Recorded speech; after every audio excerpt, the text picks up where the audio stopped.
House will be in order. No, do we announce them? The sergeant at arms we're coming back for recess now. That's all. Give it a minute, people will start talking again.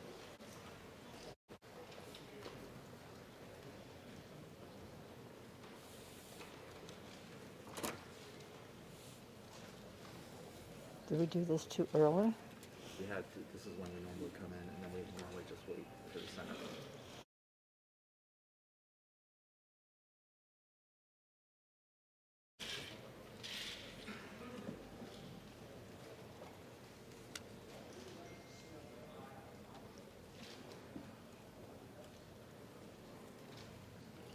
Seems they had more people.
Madam Speaker, the Vice President, and the United States Senate.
As the House comes to order for this important historic meeting, let us remind that each side, House and Senate, Democrats and Republicans, each have 11 members allowed to be present on the floor.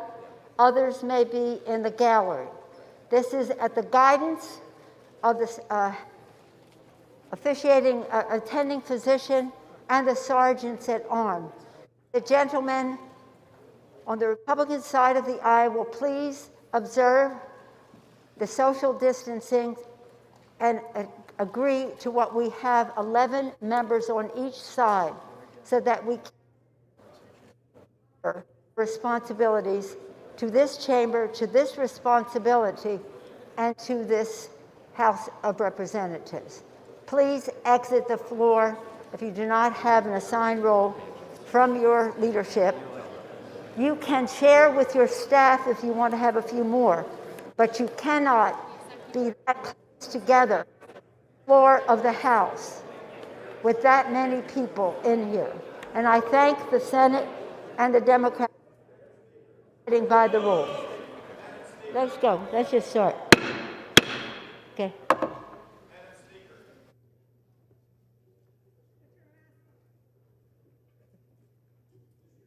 You guys ready? You needed to. I don't know what we're going to do. Madam Speaker and members of Congress, pursuant to the Constitution and the laws of the United States, the Senate and House of Representatives are meeting in joint session.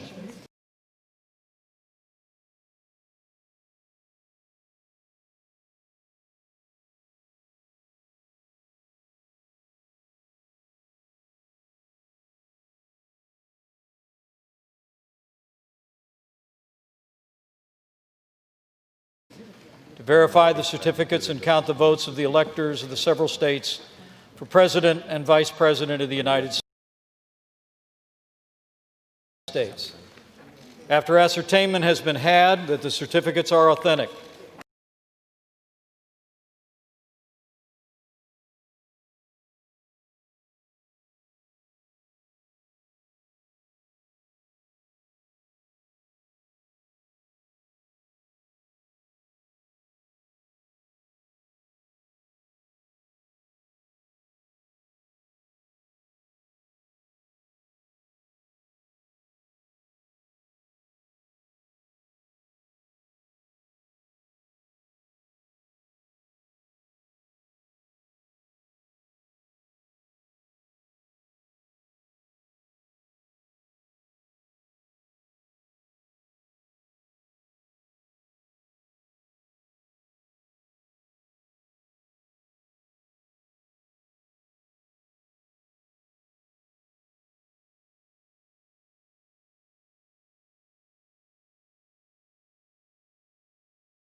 working? They think it is. All right. Okay. They appear to be having microphone issues there in the House of Representatives. Senator Roy Blunt of Missouri, one of the tellers who will be announcing the state electoral vote counts, was about to speak. We're still waiting to hear from him.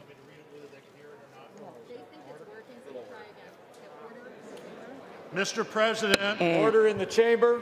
Mr. President, the Gentleman will continue. The certificate of the electoral vote of the state of Alabama seems to be regular in form and authentic, and it appears therefrom that Donald J. Trump of the state of Florida received 9 votes for president, and Michael R. Pence of the state of Indiana received 9 votes for vice president.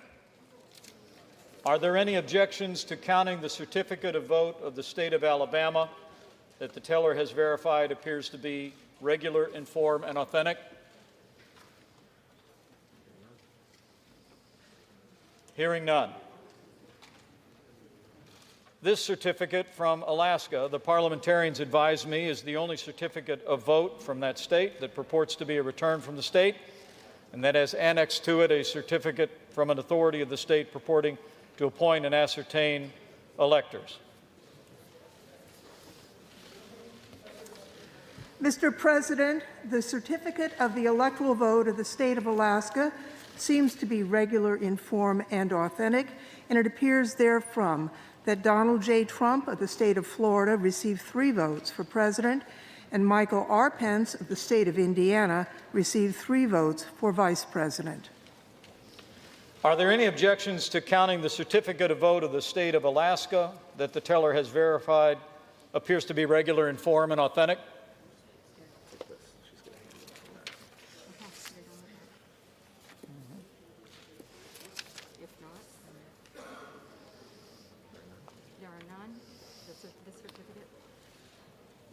Hearing none, this certificate from Arizona, the parliamentarians advise me, is the only certificate of vote that the state purports to be a return from the state, and that has annexed to it a certificate from an authority of that state purporting to appoint or ascertain electors.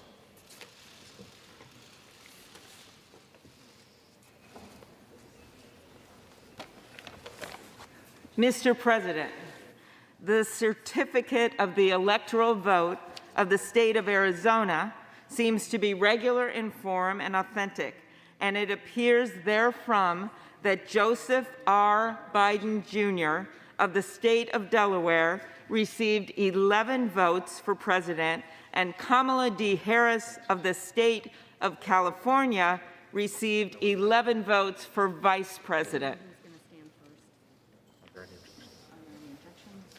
Are there any objections to counting the certificate of vote of the state of Arizona that the teller has verified appears to be regular in form and authentic?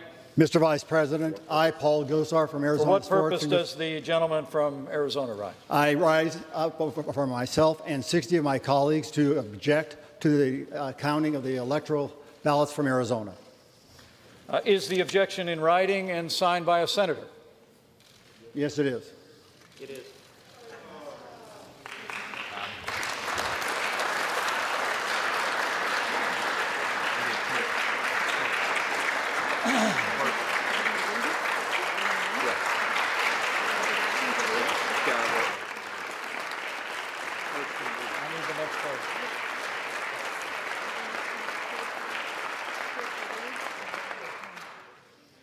An objection presented in writing and signed by both a representative and a senator complies with the law, Chapter 1 of Title 3 of the United States Code.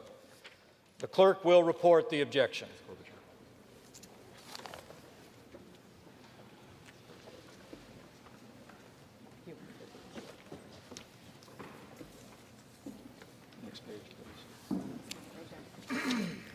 Objection to counting the electoral votes of the state of Arizona.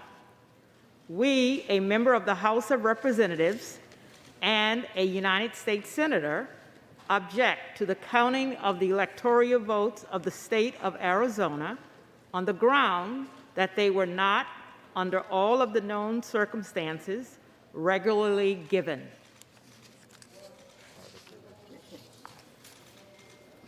Are there further objections to the certificates from the state of Arizona? The chair hears none. The two houses will withdraw from joint session. Each house will deliberate separately on the pending objection and report its decision back to the joint session. The Senate will now retire to its chamber.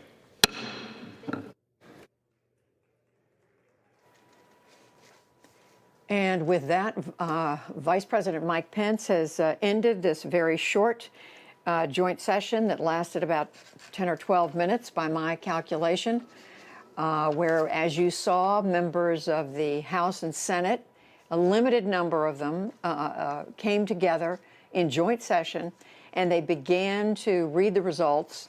They passed. There were no objections to Alabama, no objections to Alaska. Both states won by President Trump. But when it came to Arizona, the third state, there was an objection raised by an Arizona Congressman, Paul Gosar, and it was joined by a senator. We didn't have the name, but we'll find that out shortly. At this point, the members of the Senate are returning to the Senate chamber on the other side of the Capitol, where they will debate for up to 2 hours, discuss, debate the objections raised by these Republicans to the electoral vote count. And all we know so far is what the House clerk read. She said she was reading from their note, we object to a count of the electoral votes on the grounds that they were not regularly given. We don't know any details. We don't know what evidence they're going to be providing. And how much of that we're going to hear, we don't know. It should be several minutes before the Senate and the House convene in single sessions to carry on these debates.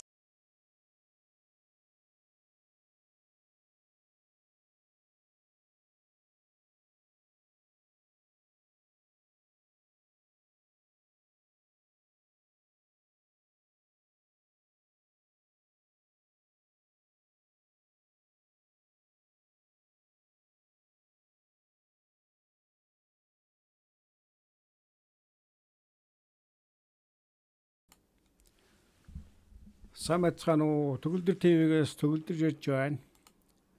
За хүсэн үлээсэн Конгрессийн Нэгдсэн чуулган эхэллээ. За эхэлсэн боловч Аризона мужаас Electoral College-ийн саналыг татгалзаж байна гэдэг санал гарсан учраас хуулийн дагуу хоёр танхим тус тусдаа хуралдаж санал хураахаар тарлаа. За ингээд хуулийн дагуу нэг татгалзсан саналыг 2 цаг орчим хэлэлцэж санал хураагаад тэгээ буцаж Конгрессийн Нэгдсэн чуулганд чуулгах юм байна.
only if they are participating in debate and must wear a mask at all times, even when under recognition for debate. Members must also practice proper social distancing when present in the chamber. Let the record show that there is a gross violation of this guidance from the attendants on the Republican side of the aisle. Please, in the interest of your own health and as an example to the American people, abide by the numbers, now up to 25 on each side of the aisle, to participate in this stage of the development. Okay? Pursuant to Senate Concurrent Resolution 1, pursuant to Senate Concurrent Resolution 1 and Section 17 of Title 3 of the United States Code, when the two houses withdraw from the joint session to count the electoral vote for separate consideration of an objection, a representative may speak to the objection for 5 minutes and not more than once. Debate shall not exceed 2 hours, after which the chair will put in the question, shall the objection be agreed to? The clerk will report the objection made in the joint session. Objection to counting the electoral votes of the state of Arizona. We, a member of the House of Representatives and a United States Senator, object to the counting of the electoral votes of the state of Arizona on the ground that they were not, under all of the known circumstances, regularly given. Signed, Paul Gosar, Representative, State of Arizona. Ted Cruz, Senator, State of Texas. Thank you. The chair will endeavor to alternate recognition between members seeking support of the objection and members seeking opposition to the objection. The chair recognizes the gentleman from Louisiana, Mr. Scalise, for 5 minutes. Thank you, Madam Speaker. I rise today to object to a number of states that did not follow the constitutional requirement for selecting electors. Madam Speaker, this is something that is clear that our founding fathers debated about as a fundamental decision of how we choose our president. There was a lot of back and forth, if anyone reads the founding documents of our country, about the different versions they went through to ultimately come up with a process where each state has elections, each state has a process for selecting their electors and sending them to Washington. And Madam Speaker, in a number of those states, that constitutional process was not followed, and that's why we're here to object. If you look at what the requirement says, nowhere in Article 2, Section 1 does it give the Secretary of State of a state that ability. Nowhere does it give the governor that ability. Nowhere does it give a court that ability. It exclusively gives that ability to the legislatures. And in fact, in most states, that's the process that was followed. But for those states that this wasn't followed, unfortunately, this is not new. We've seen over and over again more states where the Democrat Party has gone in and selectively gone around this process. That has to end, Madam Speaker. We have to follow the constitutional process.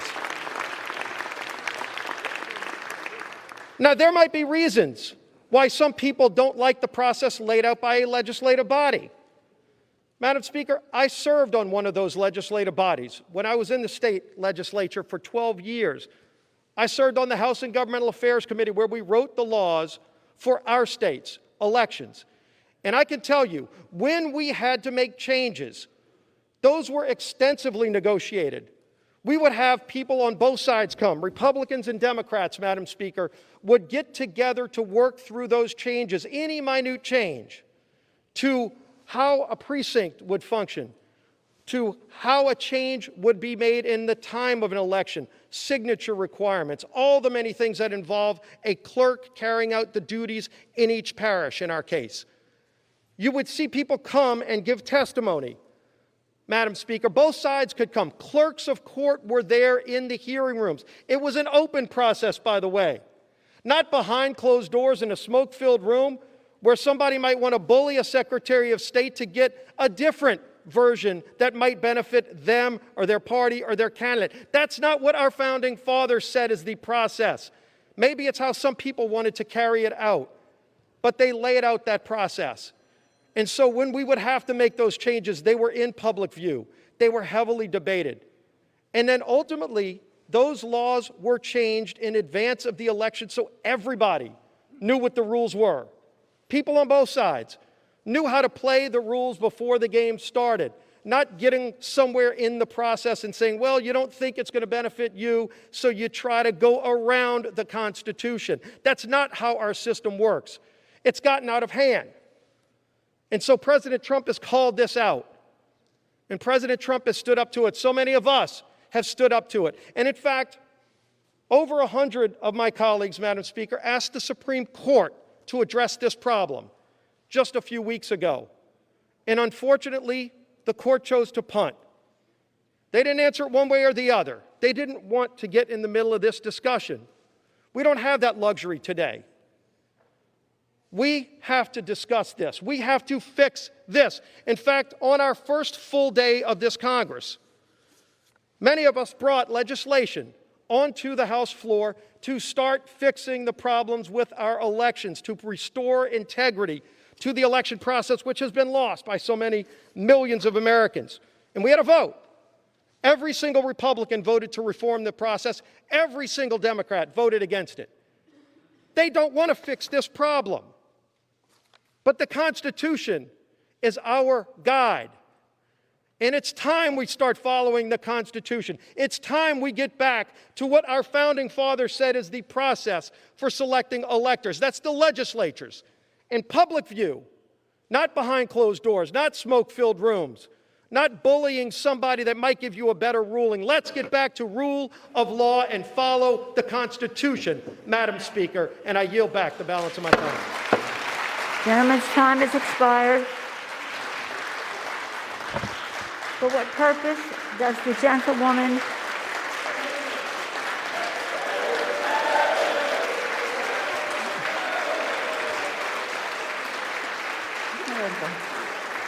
It's over now. I thought it was Jamie. For what purpose does the gentlewoman from California seek recognition? To strike the last word. Without objection, the gentlewoman is recognized for Madam 5 Speaker, minutes. Madam Speaker, this day marks a crossroads for American democracy. Those who object to the counting of the Electoral College votes, which reflect the votes of the American people, want to substitute their preferences for the voters' choice.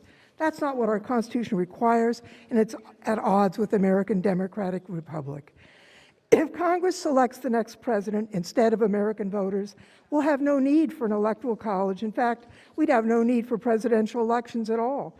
We'd be moving from a government elected by the people to a government selected by those already governing. That's not America. In the United States, we abide by the choices of the people, not an elite few. The framers of our Constitution considered whether to have Congress select the president and specifically rejected it. Instead, they wrote Article 2 and the 12th Amendment. Article 2 creates the Electoral College, where each state appoints electors. Laws of all 50 states and D.C. require electors to vote for the winner of the state's popular election. Each state provides for the orderly conduct of elections, including lawful challenges, recounts, and the like. The 12th Amendment is what brings us to today. It says the electors meet in their states. That happened December 14th. The amendment says the electors shall cast their votes, sign and certify them, transmit them to a seal. That's been done. The sealed envelopes containing the signed, certified ballots from each state's electors, reflecting the votes of the people, were in those mahogany boxes. The 12th Amendment directs the President, as the Vice President, as the President of the Senate, to do only this: open the sealed envelopes, and then the vote shall be counted. Simple. It doesn't say counted in a manner that some members of Congress or the Vice President might prefer. No.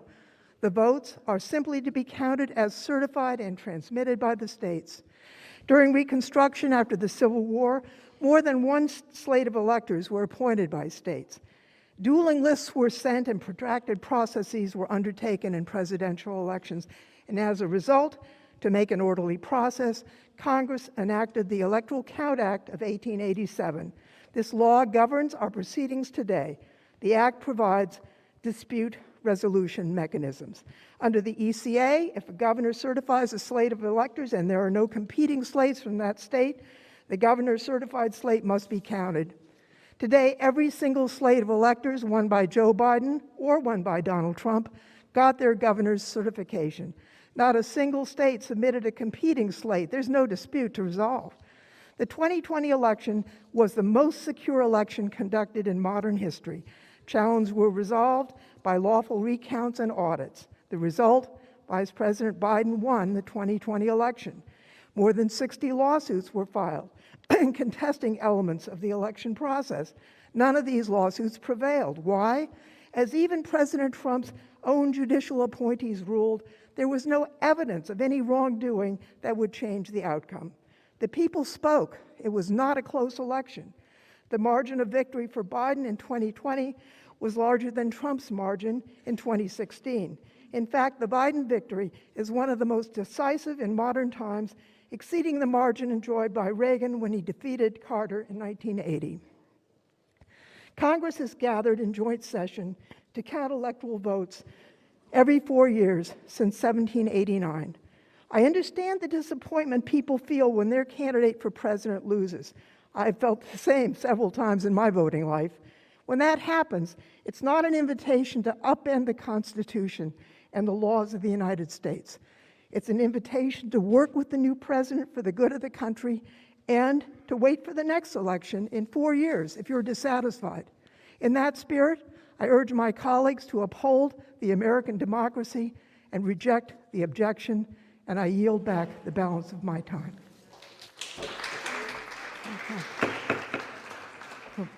Who is that? For what purpose does the gentleman from Ohio seek recognition? Madam Speaker, I rise to support the objection. Without objection, the gentleman is recognized for 5 minutes. Madam Speaker, Americans instinctively know there was something wrong with this election. During the campaign, Vice President Biden would do an event and he'd get 50 people at the event. President Trump, at just one rally, gets 50,000 people.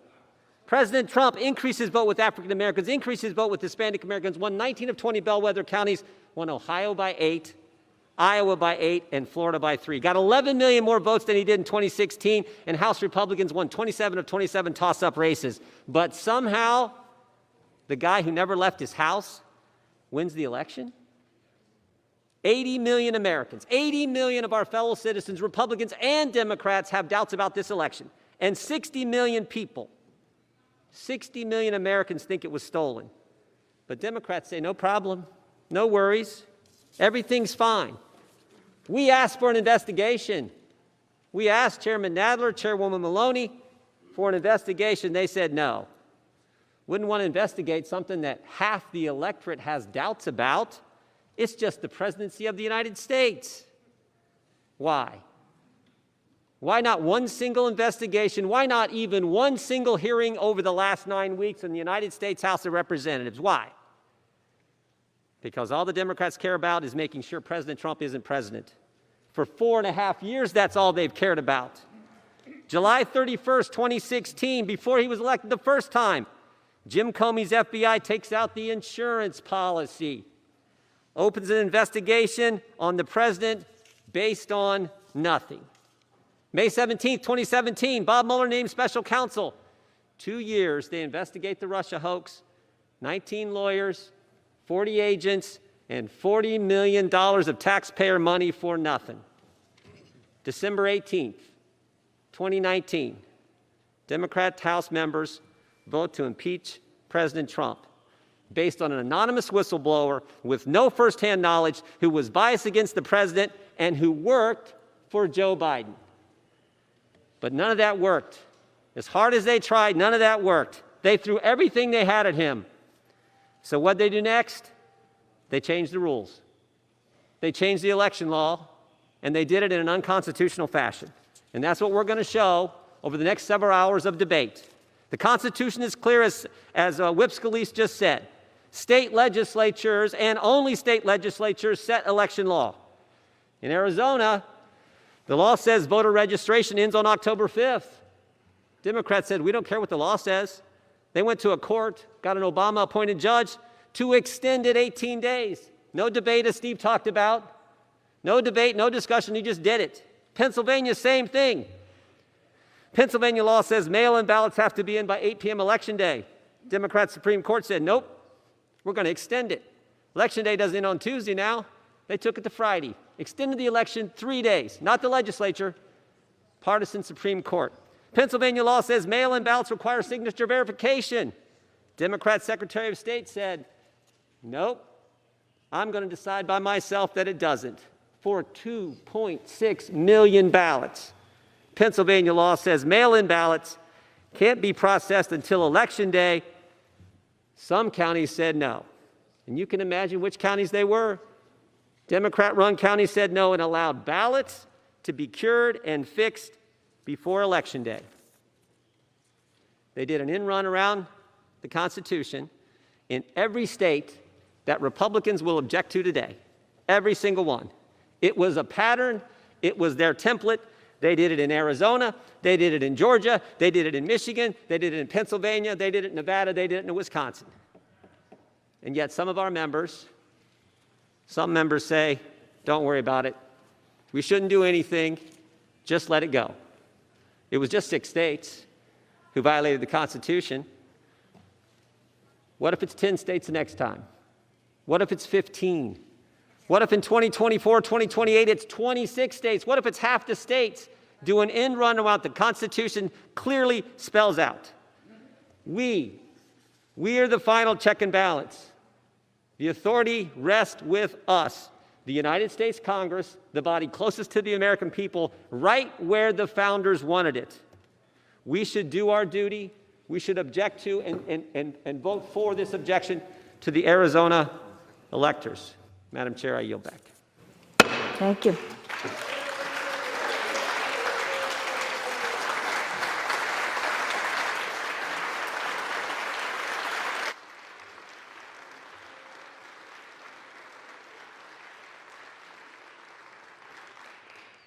Purpose does the gentleman from California seek recognition?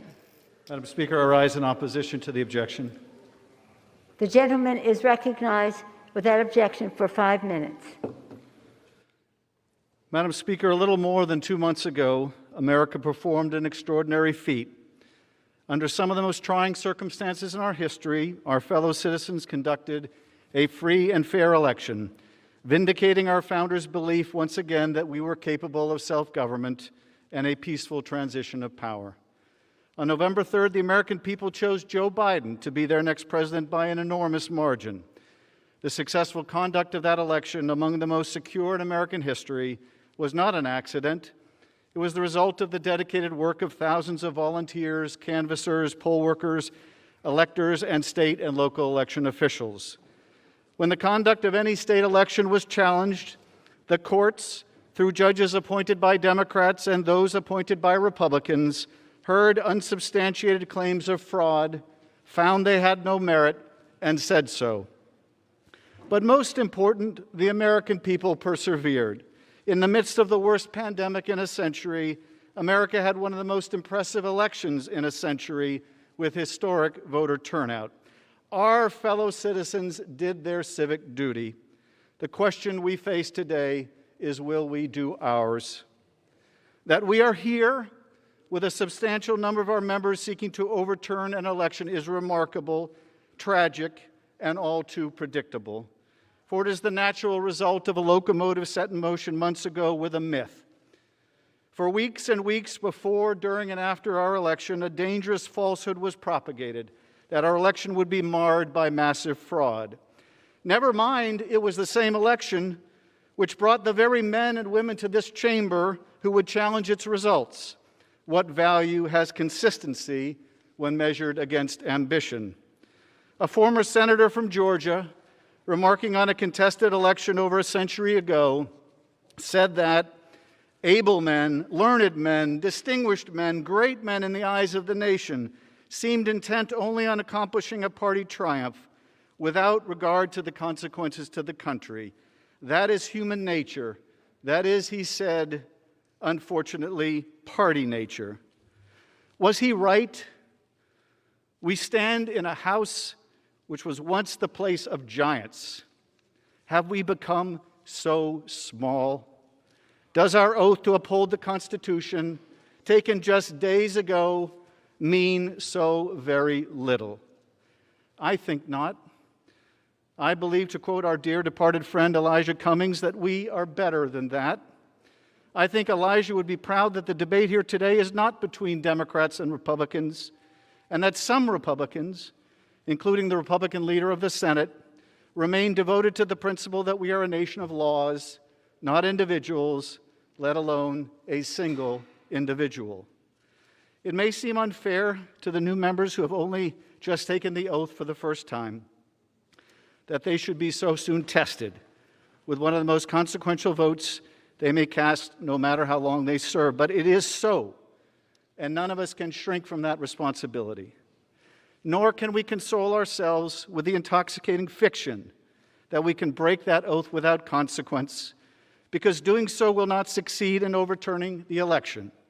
An oath is no less broken when the breaking fails to achieve its end. We must be mindful that any who seek to overturn an election will do injury to our Constitution, whatever the result. For just as the propagation of that dangerous myth about this election made this moment inevitable, our actions today will put another train in motion. This election will not be overturned, but what about the next, or the one after that?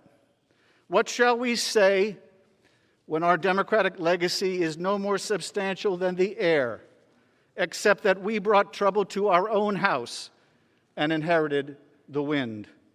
This isn't the first time we've had a contentious election, and it won't be the last.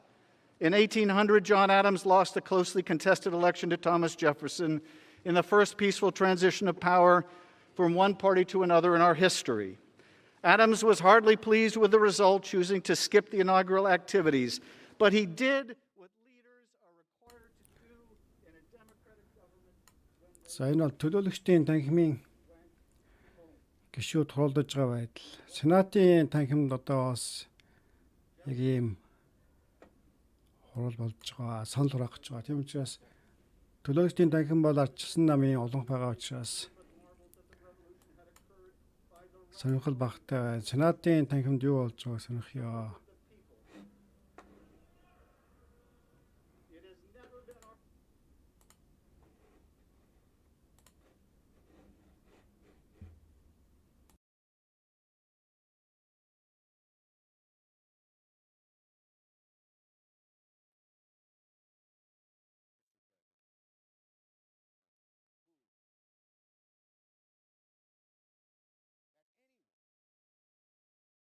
An elected official would be willing to tarnish our democracy in order to burnish their personal political fortunes. Over the course of the afternoon, and however far into the evening this band of Republican objectors wants to take us, senators of goodwill from both sides of the aisle will explain why these challenges must be dismissed. The senators from states whose electoral votes are being challenged will explain how the allegations of fraud are baseless. And a substantial bipartisan majority must vote to put down these objections and defend the sanctity of our elections and indeed, our great and grand democracy. Because that's what we're talking about today. The health of our democracy. This wonderful, beautiful, grand democracy where the peaceful passing of the torch is extolled by school children in the second grade, but not by some here.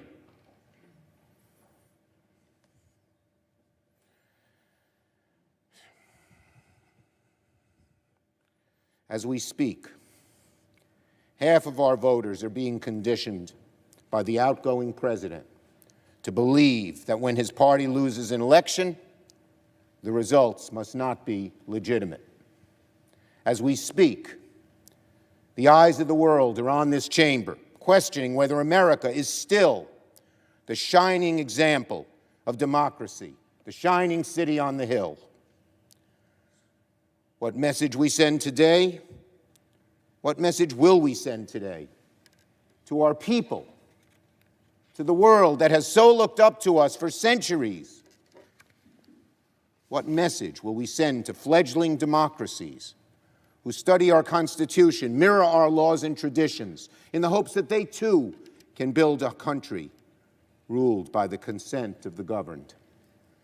What message will we send to those countries where democratic values are under assault and look to us to see if those values are still worth fighting for? What message will we send to every dark corner of the world where human rights are betrayed, elections are stolen, human dignity denied? What will we show those people? Will we show those people that there is a better way to ensure liberty and opportunity of humankind? Sadly, a small band of Republican objectors may darken the view of our democracy today, but a larger group of senators and House members from both sides of the aisle can send a message too. That democracy beats deep in the hearts of our citizens and our elected representatives, that we are a country of laws and of not men, that our traditions are not so easily discarded, even by our president, that facts matter, that truth matters, that while democracy allows free speech and free expression, even if that expression is anti-democratic, there will always, always be, praise God, a far broader and stronger coalition ready to push back and defend everything we hold dear. We can send that message today by voting in large and overwhelming numbers to defeat these objections. My colleagues, we each swore an oath just 3 days ago that we would defend and support the Constitution of the United States against all enemies, foreign and domestic, that we would bear true faith and allegiance to the same. We swore that we took this obligation freely, without any mental reservation or purpose of evasion, and that we could well and faithfully discharge the duties of the office we were about to enter, so help us God. The precise words of that oath were shortly written after the Civil War, when the idea of true faith and allegiance to this country and its Constitution took on enormous meaning. Let those words ring in the ears of every senator today. Let us do our duty to support and defend the Constitution of the United States. So help us God.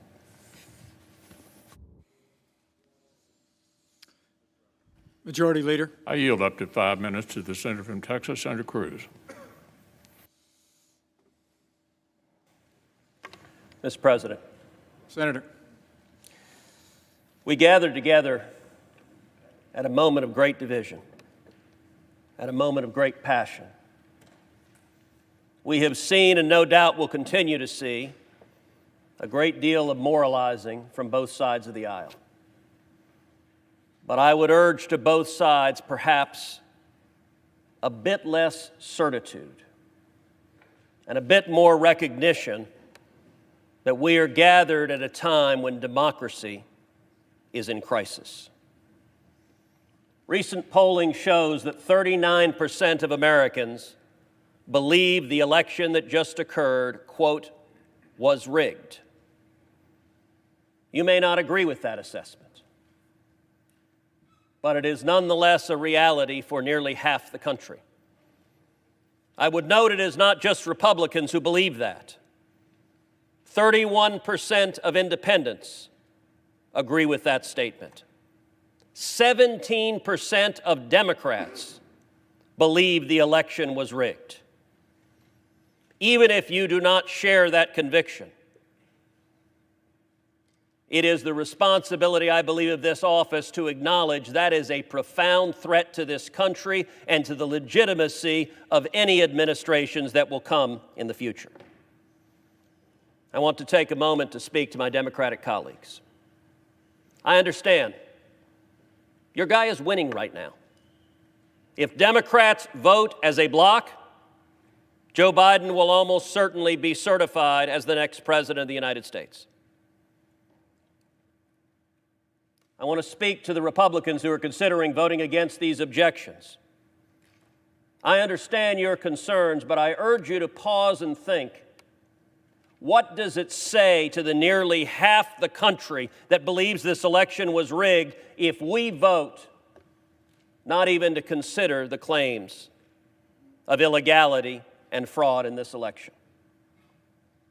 And I believe there's a better way. The leaders just spoke about setting aside the election. Let me be clear, I am not arguing for setting aside the result of this election. All of us are faced with two choices, both of which are lousy. One choice is vote against the objection. And tens of millions of Americans will see a vote against the objection as a statement that voter fraud doesn't matter, isn't real, and shouldn't be taken seriously. And a great many of us don't believe that. On the other hand, most, if not all of us, believe we should not set aside the results of an election just because our candidate may not have prevailed. And so I endeavored to look for door number 3, a third option, and for that I looked to history, to the precedent of the 1876 election, the Hayes-Tilden election, where this Congress appointed an electoral commission to examine claims of voter fraud. 5 House members, 5 senators, 5 Supreme Court justices examined the evidence and rendered a judgment. And what I would urge of this body is that we do the same. That we appoint an electoral commission to conduct a 10-day emergency audit, consider the evidence, and resolve the claims. For those on the Democratic aisle who say there is no evidence, they've been rejected, then you should rest in comfort. If that's the case, an electoral commission would reject those claims. But for those who respect the voters, simply telling the voters, go jump in a lake, the fact that you have deep concerns is of no moment to us. That jeopardizes, I believe, the legitimacy of this and subsequent elections. The Constitution gives to Congress the responsibility this day to count the votes. The framers knew what they were doing when they gave responsibilities to Congress. We have a responsibility, and I would urge that we follow the precedent of 1877. The Electoral Count Act explicitly allows objections such as this one for votes that were not regularly given. And let me be clear, this objection is for the state of Arizona, but it is broader than that. It is an objection for all 6 of the contested states to have a credible, objective, impartial body hear the evidence and make a conclusive determination. That would benefit both sides. That would improve legitimacy of this election. And so let me urge my colleagues, all of us take our responsibility seriously. I would urge my colleagues, don't take perhaps the easy path, but instead act together, astonish the viewers, and act in a bipartisan sense to say we will have a credible and fair tribunal, consider the claims, consider the facts, consider the evidence, and make a conclusive determination whether and to what extent this election complied with the Constitution and with federal law.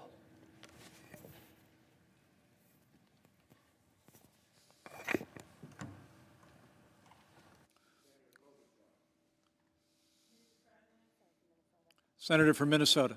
Mr. President, I first would like to say I appreciate the words of our leader, Senator Schumer, as well as Senator McConnell's call for a higher calling. January 6th is not typically a day of historical significance for our country. For centuries, this day is simply the day that we receive each state's certified electoral votes, and it has come and gone without much fanfare. In fact, this is only the 3rd time in 120 years that the Senate has gathered to debate an objection, and as Senator Cruz well knows, Both times, these objections were resoundingly defeated. The last time, the vote was 74-1. Why? Because senators have long believed that they should not mess around with the will of the people. They have understood the words of our great former colleague John McCain from the state of Arizona, who once said that nothing in life is more liberating than to fight for a cause larger than yourself. In this case, my colleagues, our cause, despite our political differences, is to preserve our American democracy, to preserve our republic, because as someone once said long ago, it's a republic if you can keep it. Now, I appreciate all my Democratic and Republican colleagues who have joined our ranks of coup fighters, who have stood up for our democracy, who stand tall for our republic, and who believe in an ideal greater than ourselves, larger than our political parties. That ideal is America. And Senator Cruz, he knows this. On January 20th, Joe Biden and Kamala Harris will be sworn in as President and Vice President of the United States. He knows that President-elect Biden won more votes than any president in history and more than 7 million more votes than President Trump. Despite the unfounded conspiracy theories Senator Cruz touts, he knows that high-ranking officials in President Trump's own Homeland Security Department have concluded that the 2020 election was, quote, the most secure in American history. And if he wants to improve the numbers in his own party that he just mentioned of people believing in our elections, maybe he should start consulting with them. Or maybe he should start consulting with former Attorney General Barr, who said that he has found no evidence of widespread fraud in the 2020 election. We don't have to go back to 1877, my colleagues. Senator Cruz knows that 80 judges, including conservative judges, including judges confirmed in this chamber, nominated by President Trump, has thrown out these lawsuits, calling them baseless, inadequate, and contrary both to the plain meaning of the constitutional text and common sense. And he knows that all 10 living defense secretaries, including both of Trump's defense secretaries, Dick Cheney, Donald Rumsfeld, William Cohen, he knows that all these leaders have come together to say that these scurrilous attacks on our democracy must stop, and we must allow for a peaceful transition of power. Senator Sinema will fill you in on the specific facts as to why this election was sound and true in Arizona, but a summary. President Trump received 1,661,686 votes in the state. President-elect Biden won 1,672,143 votes, meaning that he won the state by 10,457 votes. On November 30th, after Arizona's Republican governor, the Secretary of State, the Attorney General, and the conservative Chief Justice of the Arizona Supreme Court certified the results of the election, the governor actually said, "We do elections well here in Arizona. The system is strong." 8 post-election lawsuits brought in Arizona to challenge the results were dismissed by judges. 9 members of the House from Arizona were elected in the same election, including 4 Republicans. And colleagues, I did not see Senator Cruz over at their swearing-in in the House of Representatives last Sunday asking for an audit. He did not stop their swearing-in because there was no fraud. And he did not ask for an audit because we had a fair election. I will end with this. My friend Roy Blunt, my fellow Rules Committee leader, many years ago found a statue, a bust of a man at the top of a bookcase. He did research. He went to the historians, and all he could find out was that no one knew who this guy was, except that he was a cleric. Hence, the statue is called the Unknown Cleric. Now, at the time, our leaders thought this man important enough that they would warrant a statue for him. But today, no one knows who he is.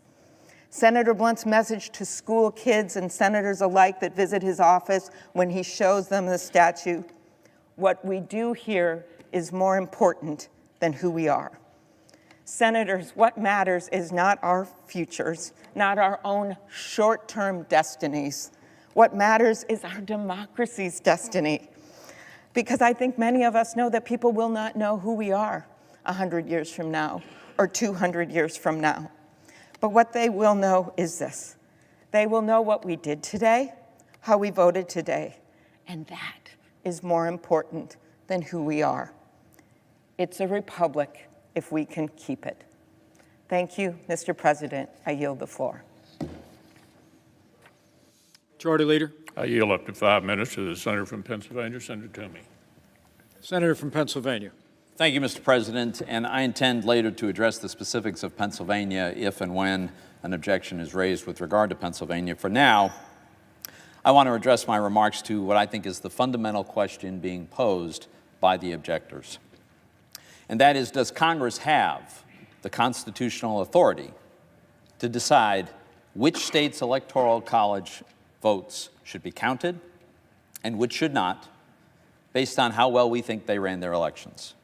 This is what the objectors are really asking us to do, to federalize elections by rejecting electoral college votes from states whose processes they say they disapprove of, and thereby having Congress select the President of the United States instead of the American people.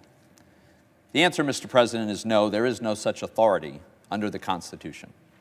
The Constitution assigns to the states the responsibility to conduct elections. It's clear in Article 2, Section 1. It leaves courts with the responsibility to adjudicate disputes, and it assigns to Congress the ministerial function of counting ballots, except for extreme circumstances, such as when a state sends competing slates of electors to Congress. Which brings me to the 1877 precedent. Some objectors claim to merely want a commission to conduct an audit and then let states decide whether to send different electors. Well, first, the situations are not at all analogous. In 1877, Congress had before it 2 slates of electors from several states. Here, there are no Trump electors from swing states. There's just Biden electors. Second, legislatures from the swing states, they've already spoken. They've made their decision. They've chosen not to send us alternative electors. Third, a commission? Really? It's completely impractical, and we all know it, with 14 days to go before a constitutionally mandated inauguration. But look at it this way. If the objectors are right, and it really is Congress's job to sit in judgment on the worthiness of the state's electoral processes, then what's the criteria for acceptable election processes? What investigations have been conducted of these processes? What body has deemed that certain states' processes are unacceptable? What opportunities were these states given to challenge the findings? Why are the objectors objecting only to swing states that President Trump lost? What about the ones he won? I don't know, North Carolina. What about California? They have ballot harvesting, I'm told. If this is all supposed to be Congress's job, you'd think we'd have answers to these questions and procedures in place, because we would have done this every 4 years, right? But we don't, because it's not our job. If we adopt this new precedent that we sit in judgment of states' processes, then we're federalizing the election law. We would necessarily have to establish the permissible criteria and rules for the state's elections. The ballot harvesting example, it's illegal in some states. It's encouraged in others. Does it become mandatory or forbidden depending on who's in control of Congress? And as the leader pointed out, it would be the end of the Electoral College. And the Electoral College is the mechanism by which the people select the president. But if Congress gets to decide which states get to vote in the Electoral College, then clearly Congress is selecting the president, not the people.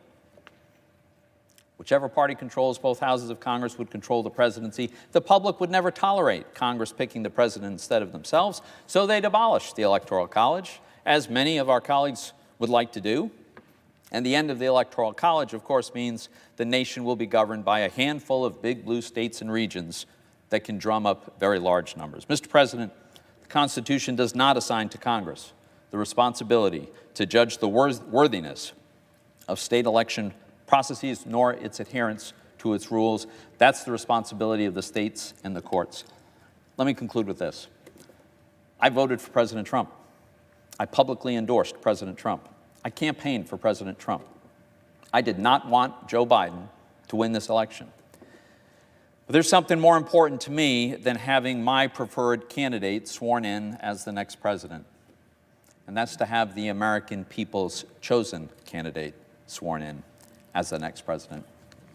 A fundamental defining feature of a democratic republic is the right of the people to elect their own leaders.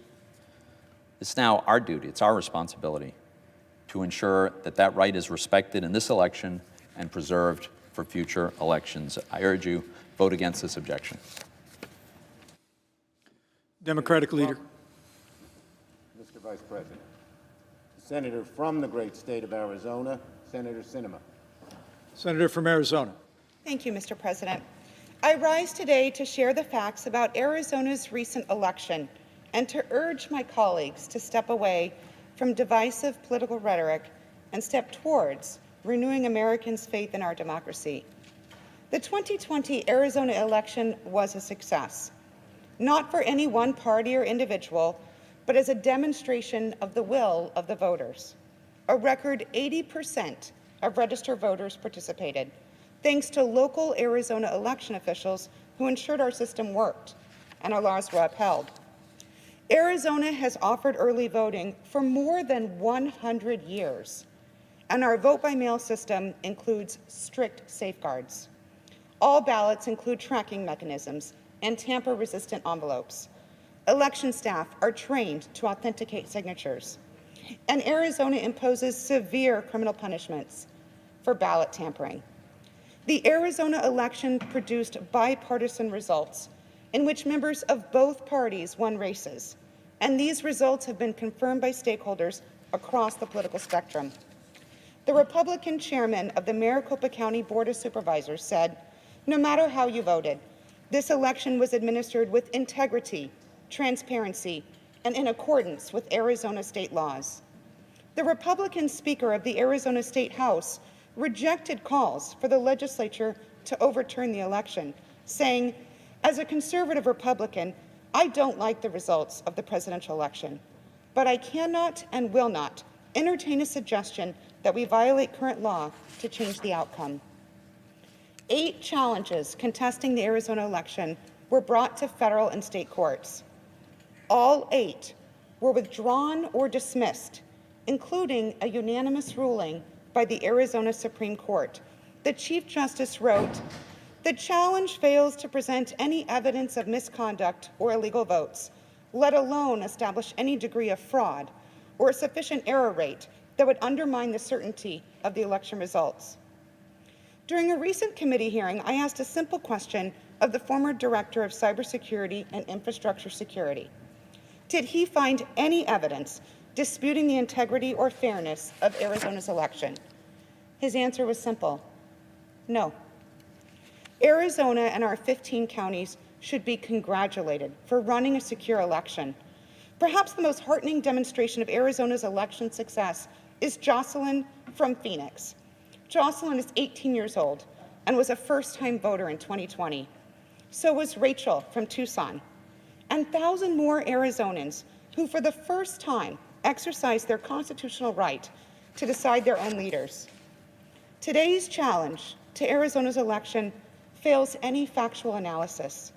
More disturbingly, it seeks to rob Jocelyn and Rachel and more than 3 million Arizonans of a free, fair election.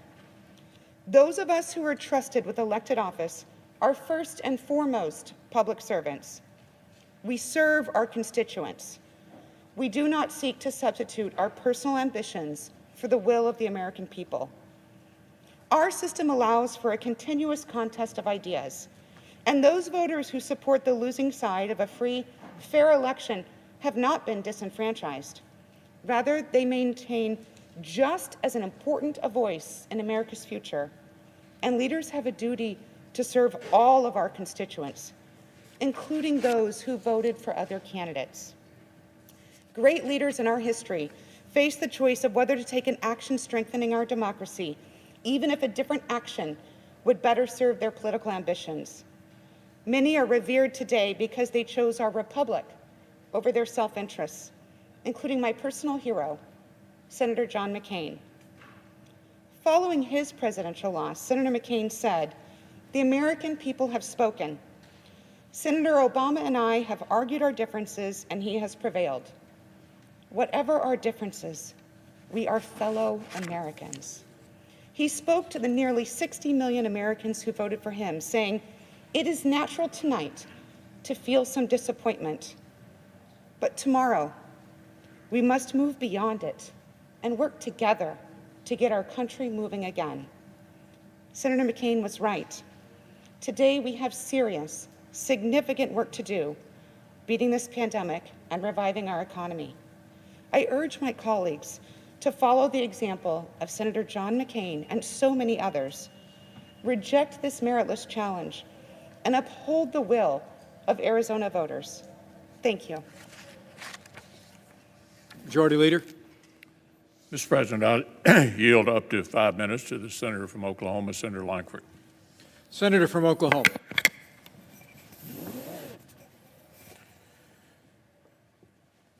Mr. President, in America, we settle our differences in elections. What happens if you don't trust the election count, or you're concerned that so many courts denied or dismissed cases within hours after they were given thousands of pages of evidence? The reason we have a Congress to settle our nation's divisions and the rules of the Senate make sure that every opinion in the nation is heard is so issues like this can be addressed. The constitutional crisis in our country right now is that millions of Americans are being told to sit down and shut up. Their opinions matter. During the electoral challenge on January the 6th, 2005, Senator Ted Kennedy stood on this floor and said this. He said, "I commend the many thousands of citizens in Massachusetts and other states who insisted on treating today's electoral vote count in Congress as a meaningless ritual would be an insult to our democracy unless we register our own protest against the obviously flawed voting process that took place in so many states. We are hopeful," he said, "that this major issue that goes to the heart of our democracy is now firmly implanted on the agenda for effective action by Congress." End quote. I agree. The United States Constitution does not allow me to assign different electors to a state, nor should it. The United States Constitution does not give the option to the Vice President of the United States to just unilaterally decide which states are in and out, and it should not. Each state decides its electors through its people. But a small group of senators, including myself, have demanded that we not ignore the questions that millions of people are asking in our nation. So we have proposed a constitutional solution. Pause the count. Get more facts to the states before January the 20th. We proposed a 15-member commission, just like what was done after the failed election of 1876. We're encouraging people to spend 10 days going through all the issues so states can have one last opportunity to address any challenges. Then the states, as the Constitution directs, would make the final decision on their electors. I have some colleagues who have said that a 10-day commission is not enough time, so they have counter-proposed, just ignoring the lingering questions. We need to do something. My challenge today is not about the good people of Arizona. And it will stand in recess until the call of the chair. We'll pause. Protesters are in the building. Thank you. There wasn't anything you said.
There's the House in recess pursuant to Clause 12B of Rule 1.